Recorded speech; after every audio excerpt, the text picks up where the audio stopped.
Gloire à Dieu. C'était pas un super moment? La présence de Dieu n'était pas palpable ce matin? En tout cas, moi je me suis fait du bien, tant pis pour ceux qui ne sont pas fait du bien. Soyez bénis en tout cas ce matin. Nous sommes là pour parler de Dieu, bien sûr, et pour vous faire découvrir aussi ce Dieu plein d'amour, ce Dieu plein de joie, plein d'espérance. Et nous sommes dans la thématique Dieu de fête. Et ce matin, j'aimerais rapidement, dans mon intro, vous parler de ce Dieu de fête. Exode 23, 14, 16. 3 fois par année, tu célébreras des fêtes en mon honneur. Tu observeras la fête des pains sans levain pendant 7 jours, au temps fixé dans les mois des épis. Tu mangeras des pains sans levain comme je t'en ai donné l'ordre, car c'est dans ce mois que tu es sorti d'Égypte, et l'on ne se présentera point à vide devant ma face. Tu observeras la fête de la moisson, des prémices de ton travail, de ce que tu auras semé dans les champs, et la fête de la récolte à la fin de l'année, quand tu recueilleras des champs le fruit de ton travail. On l'a entendu parler ces derniers dimanches. Dieu est un Dieu qui aime la fête. Il est un Dieu qui veut nous voir le fêter, le célébrer, l'adorer. Je ne sais pas si vous imaginez un petit peu, on arrive à l'église, et là on est quoi, je ne sais pas combien, bon peu importe le nombre, 150, 200, les 200 personnes qui arrivent comme ça. Là tu te dis, mais qu'est-ce qui se passe? Qui aurait envie de rentrer dans une église où les gens sont tristes? Qui aurait envie de suivre ce Dieu qui rend triste les gens? On est d'accord, personne. Mais par contre, quand les chrétiens rentrent avec des beaux sourires, ils sont heureux de rentrer dans la présence de Dieu parce que Dieu les a sauvés, Dieu les a transformés. Alors ça donne envie de rentrer dans cette église. C'est ça. Voilà.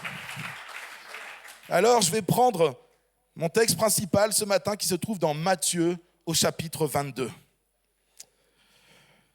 Ce texte nous dit, Jésus, prenant la parole, leur parla de nouveau en parabole et il dit, le royaume des cieux est semblable à un roi qui fit des noces pour son fils.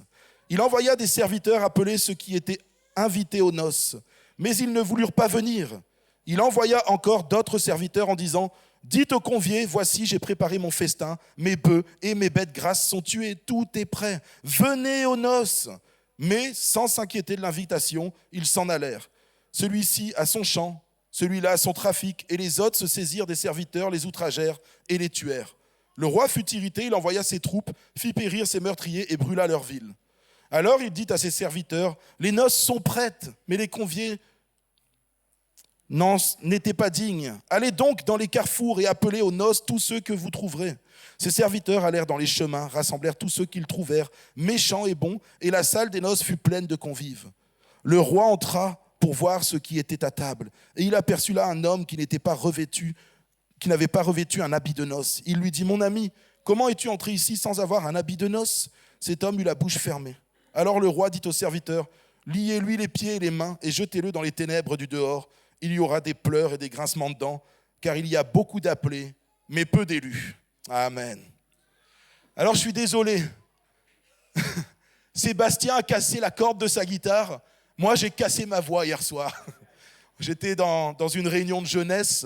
Et puis, c'était le feu. J'ai peut-être parlé un peu trop fort. Et puis, ma voix s'en est allée. Ce texte commence par les noces. Ce texte, moi, j'aime beaucoup ce texte. J'aime les paraboles.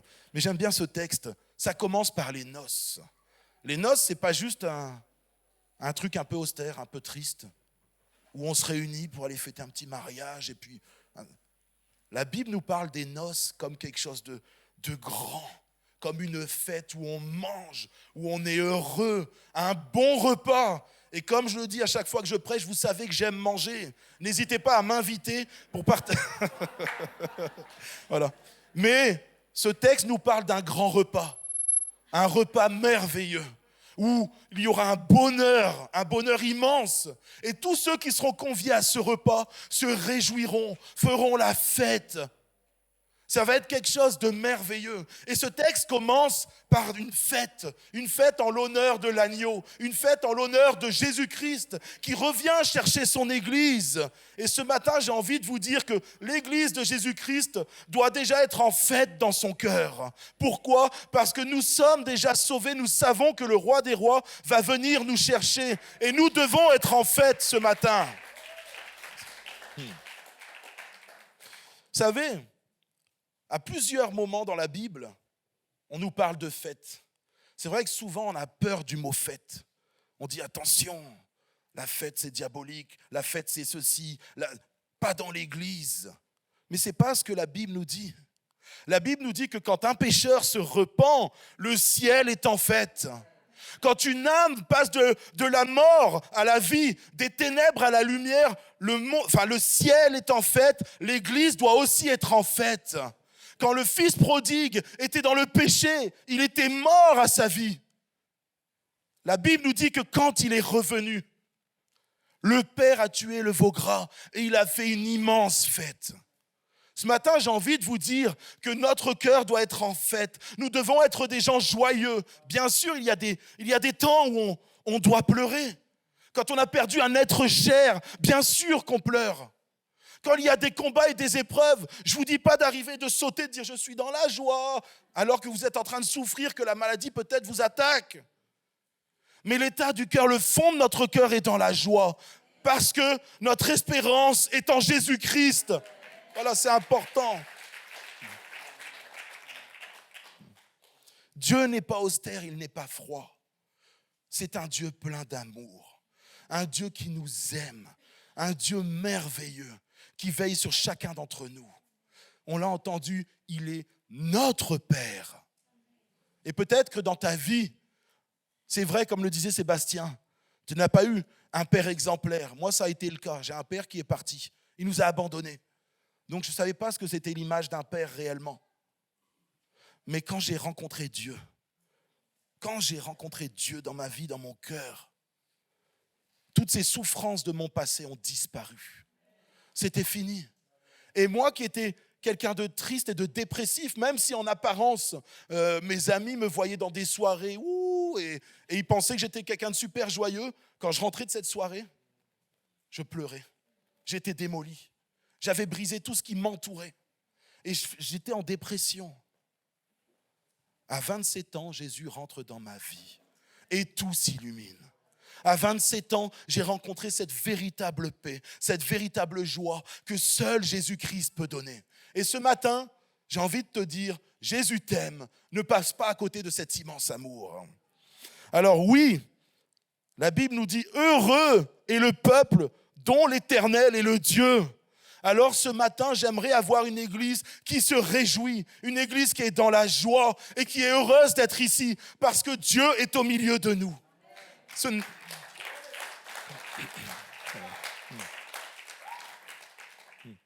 Je vais aussi maintenant parler de ce Dieu de grâce. C'est pour ça qu'on peut être en fête. La Bible nous dit que nous sommes tous des pécheurs.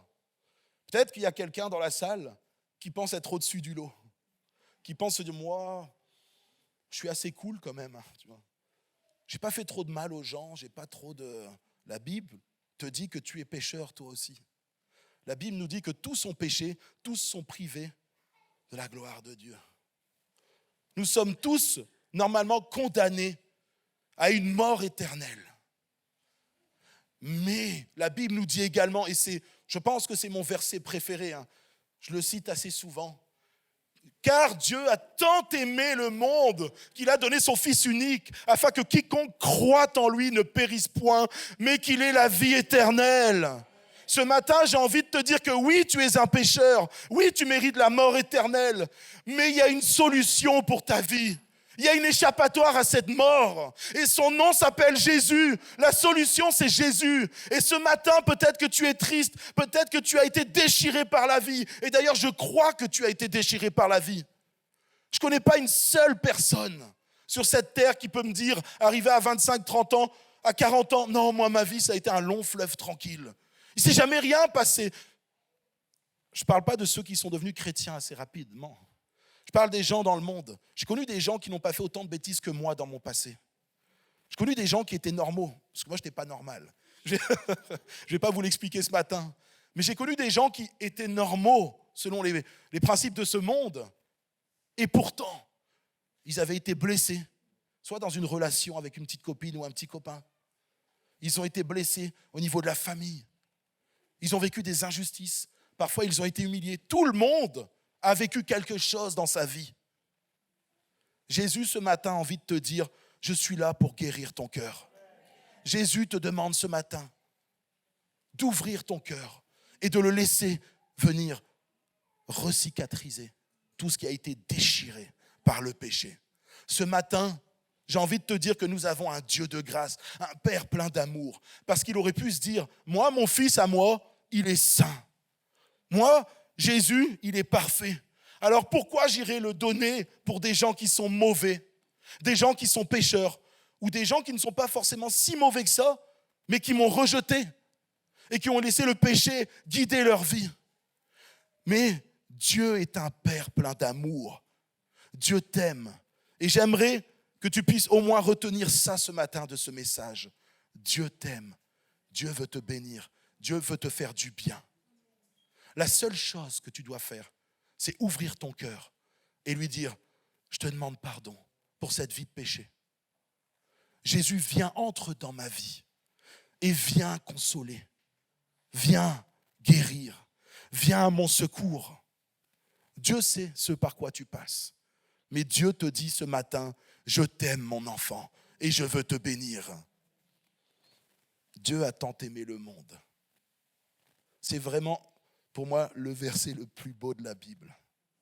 D'autres diront ça à un autre, vous avez le droit. Mais je trouve qu'il est magnifique parce que ça nous parle de l'amour du Père et du sacrifice qu'il a mis en place pour que chacun d'entre nous, nous puissions avoir accès à la vie éternelle, au bonheur parfait, à une joie immense. Ce matin, ouvre ton cœur simplement et fais confiance à Dieu. Fais confiance à Dieu, il va te faire du bien. Je vais vous parler maintenant aussi parce qu'on parle de la fête. Le sujet, c'est la fête. Et puis, il y a un texte qui souvent n'est pas forcément mentionné au niveau de la fête. Ça se trouve dans Amos au chapitre 5 au verset 21. Je méprise vos fêtes. Je ne puis sentir vos assemblées. Quand vous me présentez des holocaustes et des offrandes, je n'y prends aucun plaisir. Et les veaux engraissés que vous sacrifiez en action de grâce, je ne les regarde pas. Éloigne de moi le bruit de tes cantiques. Je n'écoute pas le son de tes luttes. Mais que la droiture soit comme un courant d'eau et la justice un torrent qui jamais ne tarit. Ce matin, j'ai envie de te dire que Dieu est un Dieu qui aime la fête. Mais pas n'importe quelle fête. Ce n'est pas un Dieu qui va accepter n'importe quoi. Là, il y a un contexte. Il parle au peuple d'Israël, il s'adresse à ce peuple qui, à maintes et maintes reprises, ont rejeté Dieu. À combien de reprises ils ont méprisé le conseil de Dieu. À chaque fois, Dieu envoyait des prophètes et il disait, repentez-vous de vos péchés et faites ce que je vous dis. Et à chaque fois, quasiment à chaque fois, il y a des fois où le peuple d'Israël s'est repenti. Et Dieu est venu, les a bénis. Il les a restaurés. Il les a ramenés dans la terre promise. Ce matin, j'ai envie de te dire que Dieu quand même, et là je m'adresse aux chrétiens, ceux qui connaissent déjà Dieu, Dieu ne veut pas que tu agisses comme bon te semble. Dieu ne veut pas un peuple qui le méprise. Dieu ne veut pas un peuple qui en fait qu'à sa tête, comme le peuple d'Israël. Dieu cherche un peuple saint. Apocalypse 19 nous dit « Réjouissons-nous et soyons dans l'allégresse, et donnons-lui gloire, car les noces de l'agneau sont venues, et son épouse séparée, et lui a été donné de se revêtir d'un fin lin éclatant, pur. » Ce matin, on a entendu dans une parole, il y a des promesses pour cette église. Et gloire à Dieu pour ses promesses. Je crois que Dieu va agir. Je crois que Dieu va bénir la ville de Fréjus. Que des gens vont passer de la mort à la vie. Parce que ce monde est hostile. Il ne donne aucun espoir. Mais Jésus-Christ donne un espoir qui est parfait. Jésus-Christ vient et il ouvre les yeux des gens qui désirent le connaître. Il leur donne cette paix, cette joie. Mais pour ça, on a entendu ce matin, commençons par laisser la puissance du Saint-Esprit agir dans nos cœurs et dans nos vies, à nous les chrétiens. Ne nous laissons pas séduire par les choses de ce monde et faisons la volonté de Dieu. Que ta volonté soit faite. Fête, c'est un double sens. C'est un ami qui me l'a dit.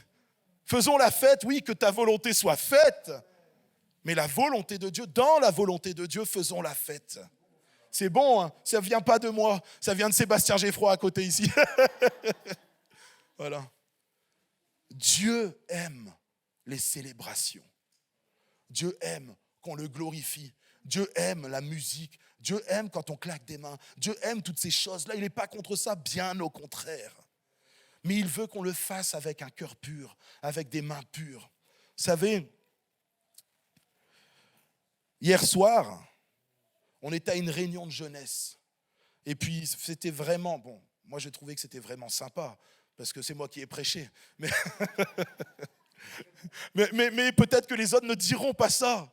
Mais ce que je veux dire, c'est qu'on a passé vraiment un bon moment dans la présence de Dieu. Il y avait plein de jeunes et on s'est fait du bien. Et puis, il y a ce que la Bible appelle une manifestation. Il y avait une femme qui s'est trouvée agitée à la fin. La Bible nous parle d'esprit démoniaque. Et là, il y a une manifestation. Et puis moi, je me suis dit, je vais aller la mettre dans une pièce à côté avec ma femme et puis avec un autre frère. On est parti à côté, on s'est dit, les jeunes n'ont pas besoin de voir tout ça. Sauf qu'ils entendaient des bruits et des choses derrière. Donc ça a piqué leur curiosité. Et puis alors qu'on priait pour que cette personne soit délivrée de cet esprit impur. On était là depuis plusieurs minutes. Et là, le Saint-Esprit me dit, Laurie, prie pour qu'elle soit purifiée par mon sang. Prie pour qu'elle soit pure. Et alors que je commençais à prier, je dis, Seigneur Jésus, tu la purifies. Tu la purifies. Jennifer et puis l'autre personne ont commencé à prier également. Seigneur, purifie-la par ton sang. Viens, Seigneur, par ton nom tout-puissant, délivrer cette femme. Cette femme s'est retrouvée délivrée.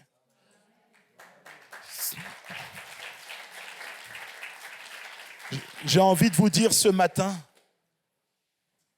que Dieu cherche un peuple pur. Et je sais qu'on est dans une église qui aime Dieu.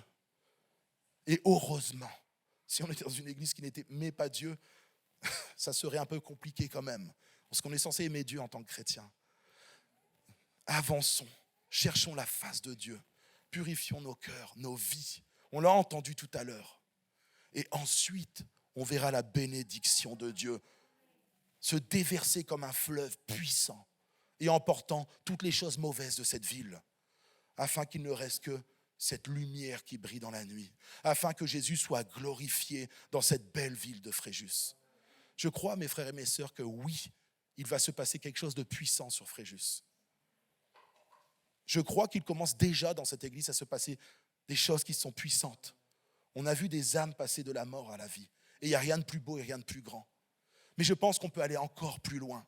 Je pense qu'on peut laisser Dieu agir encore plus en ouvrant nos cœurs, en cherchant sa face, en laissant son amour nous envahir et nous purifier. Vous savez, quand cette femme a été délivrée hier soir, elle s'est effondrée, elle pleurait, et elle louait Dieu, elle remerciait Dieu de ce qu'il était venu la libérer, de ce qui l'oppressait. Ce matin, j'aimerais juste laisser ça sur vos cœurs. Dieu est celui qui peut te libérer de toute chose. Dieu peut te libérer de toute addiction, de toute tristesse, de toute dépression, de tout sentiment d'injustice, de toute culpabilité. Parce qu'en Jésus-Christ, il n'y a plus aucune condamnation. Alors ce matin, j'aimerais te dire, mon frère et ma sœur, que Dieu ne te condamne pas. Bien au contraire, il t'aime et il veut t'amener plus loin avec lui. J'aimerais simplement qu'on puisse fermer les yeux.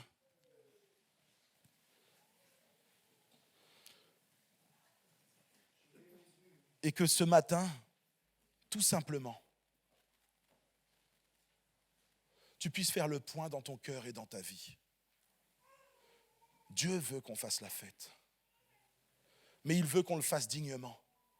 Dans la parabole que j'ai lue au départ, il y a un homme qui se retrouvait dans l'église, à la fin, dans la fête, dans le repas des noces. Et Jésus est passé et lui a dit, mais toi, qui es-tu? Qu'est-ce que tu fais là? Tu n'as pas le bon habit. Tu ne peux pas rester ici. Ce matin, de tout mon cœur, j'espère qu'il n'y a personne dans cette église qui sera rejeté comme cet homme a été rejeté. Je crois que l'église de Fréjus va être sauvée à 100%. Je crois que chaque personne dans cette salle sera sauvée. Chaque personne dans cette salle proclamera le nom de Jésus avec des mains pures, un cœur pur. Et ce matin, j'aimerais tout simplement que tu te places devant Dieu et que tu te demandes si tes habits sont dignes du roi des rois. Tu ne peux pas venir et choisir tes propres habits. Tu ne peux pas te faire ta propre religion. Ce n'est pas possible. Tu ne peux pas mettre un coup Dieu et un coup ce que tu as envie. Parce que sinon, quand tu rentreras dans cette salle des fêtes, cette salle des noces, tu porteras tes propres habits. Et Jésus te dira, ce n'est pas les habits que je t'ai donnés. Ce sont tes habits, tu ne peux pas rester. Ce matin, ouvre ton cœur. Fais le point dans ta vie. Et demande au roi, demande à Jésus, si les habits que tu portes ce matin sur ta vie sont les habits purs, éclatants, que Jésus t'a offerts par sa mort à la croix, ou alors est-ce que tu es encore avec tes propres habits? Tu luttes encore par tes propres forces. Tes addictions, tu penses que tu vas pouvoir les régler par toi-même. Peut-être que tes blessures, tu te dis c'est pas grave, je les enterre. Je n'ai pas besoin qu'elles soient guéries. Et je reste avec mon caractère. Ce matin, Dieu te demande tout simplement d'ouvrir ton cœur. Il veut déverser son amour en toi. Il veut le déverser de façon parfaite. Mais pour ça, ouvre ton cœur et demande-lui de venir purifier ta vie, de venir ôter le péché. Parce qu'en un jour, en une seconde, sur une parole, Jésus peut te guérir, te délivrer de toutes choses. Et ce matin, c'est ce qu'il désire. Si jamais tu veux que Jésus intervienne dans ta vie ce matin, si tu veux qu'il vienne purifier ta vie, purifier ton cœur, ôter tes addictions, ôter tes peines, tes dépressions, ou tout ce qui te marque, qui t'a marqué dans ta vie et qui t'empêche de vivre une vie épanouie en Jésus-Christ, alors lève ta main à ta place et on priera pour toi. Ok, je vois les mains qui se lèvent. Seigneur Jésus, je vois toutes les mains qui se lèvent. Gloire à Dieu pour toutes ces mains qui se lèvent. Seigneur Jésus, je vois ces mains qui se lèvent. Oh, le ciel est en fête ce matin. Et je pense que le peuple de Dieu aussi peut se réjouir pour toutes ces mains qui se sont levées. Bénissons le Seigneur, glorifions son saint nom. Parce que ce matin, des gens vont être purifiés, vont être lavés de tous leurs péchés. Qu'ensemble, que toute l'Église ce matin élève la voix et prie pour ces personnes qui ont levé leurs mains, afin que la puissance de Dieu, la puissance du nom de Jésus et que la puissance du Saint-Esprit viennent les guérir, viennent les purifier, viennent nettoyer leur vie. Dieu est vivant. Et ce matin, cette vie, il veut la donner en abondance.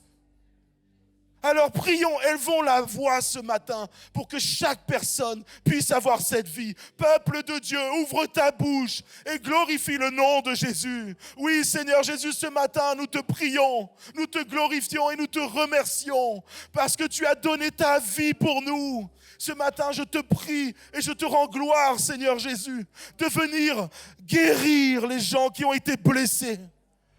De venir consoler ceux qui pleurent, qui sont affectés par quelque chose dans leur vie. Ce matin, Seigneur Jésus, tu viens guérir les blessures intérieures qu'aucun psychologue ne peut guérir, mais que toi seul peux guérir. Ce matin, viens purifier le cœur de ton peuple. Viens ce matin, Seigneur Jésus, nous purifier par ton sang précieux. Que celui qui est pris par une addiction soit délivré maintenant par la puissance du Saint-Esprit.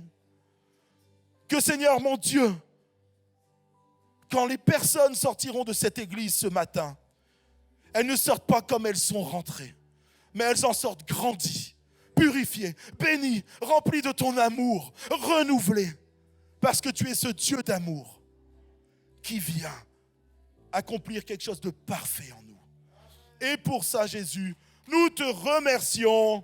Amen. Amen.